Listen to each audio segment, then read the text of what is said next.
Welcome back to 843 TV. Joining us now is Clayton Cooke. He's the Activities Director here at Canterfield of Bluffton. Thanks for coming and joining us today. Absolutely. Obviously, we're a brand new place. We've been talking to Susan about that. And as the Activity Director, you're getting things started. Share with us the vision that you have. Well, for Canterfield of Bluffton, my vision includes all the typical kind of senior living recreational activities, such as bingo. We're going to have all types of outings. Today we're actually going to go see some Christmas lights on the bus. Nice. On the bus. It'll be our first outing on the bus. That's awesome. We're going to have types of like social events and things as well. All types of games. Families are always invited. So we love children here. The residents love children. Well, as and I also understand you have like a theater and have movies. And tell us a little bit about that. We have regular movies scheduled at least twice a week. There's always one Friday evenings at 7. Families are welcome. Popcorn? Yes. Oh, there's a very important. Brand new popcorn machine, only been used a couple times. Wow. And it tastes good. Ooh, good. I make it myself, so I guess I'll toot my own horn and say I do a pretty good job of making popcorn. That's great. We also have the beauty salon. Our beautician right now is by appointment. As more residents are moving in, she'll be here more often. We have a spa room. That's also by reservation. There's a deep soak-in tub in the spa room. It's walk-in. We have the fitness center. I want to come here, don't you? Yeah, no kidding. We have the fitness center where we keep the physical therapy, occupational therapy, and speech therapy in that room. And then our large activity room where most of the activities will take place. Wow, that's really cool. Yeah. And then in addition to all those recreational activities, we have a large therapeutic view. I was really interested in that therapeutic element, and I know one of the areas you concentrate on is music therapy. So what exactly is music therapy, and how does it impact your residents? I want to explain music therapy because a lot of people misrepresent it in a way because they don't know. Not their fault, they just don't know about it. Right. In this area, I found that not many people know about it. There's 2 of us in the greater Bluffton area that I've seen that are practicing currently. But music therapy, according to the American Music Therapy Association, is the clinical and evidence-based use of music interventions to accomplish individualized goals within a therapeutic relationship by a credentialed professional who has completed an approved music therapy program. Whoa, that's How a long lot. did it take you to memorize that? That's what I want to know. 'Cause that We was learn it in perfect. school.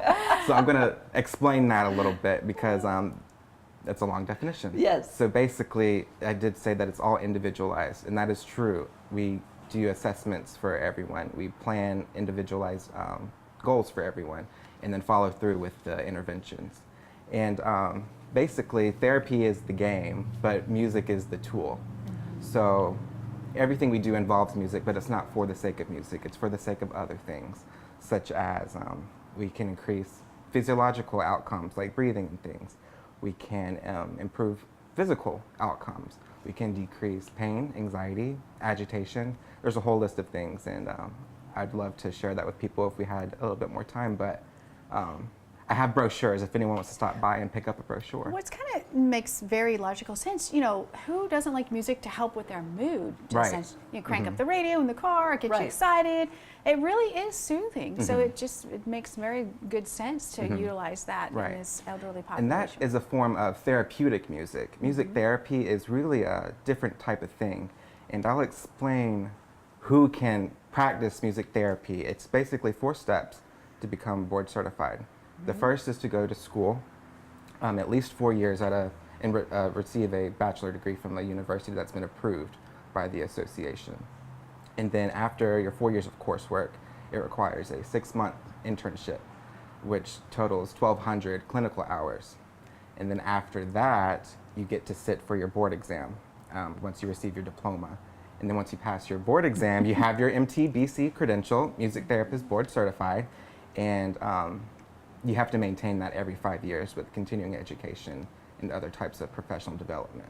So give me a little bit of an example. I mean, is it all music that's played? Is there singing? Is there dancing? Is it all of that? Do they play She's instruments? a singer. She wants I'm to a know. musician, so this really excites me and intrigues me. Absolutely. There's 3 areas that every music therapist has to be proficient in, and you have to become proficient during school, and that is in voice, guitar, and piano.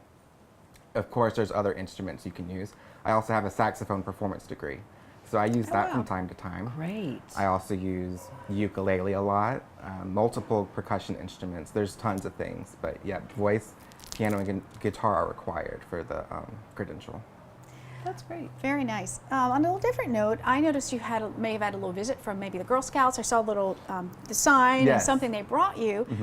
So as you plan future things, and if there's a school group or choir group that might be interested in coming and spending some time with the residents, is that something they can potentially look into and coordinate with you? Absolutely. I love volunteers. I love anyone coming in. Of course, it's the help, and residents love seeing more people. Yeah, and I know they like seeing the children. I know my daughter Yes. just went to a similar place with her school group, and they just spent some time and Absolutely. played cards and some games. And the Girl Scouts, they were so sweet to us. They gave us a bunch of wreaths. Oh, I the saw residents. them. That they made those paper ones. They were beautiful. Well, maybe we can get a shot of that Oh, later. yeah. But they're very, very nice too. Yes. That's neat. Now, are there things that you do? You have the community reaching out to you. Are there ways that you encourage your residents to stay involved in the community? Yes, we have a few residents that will be moving here that are part of Memory Matters. And we're kind of, since that's going on, we've kind of agreed to take our bus, I think about once a week, and we'll coordinate with Memory Matters, things like that. Oh, that's so we're great. still going to be very involved with the community, and the residents will be as well. That's fantastic. Great stuff. Great. Clayton, thank you for sharing. You all stay right here. We'll be back with another segment of 843 TV.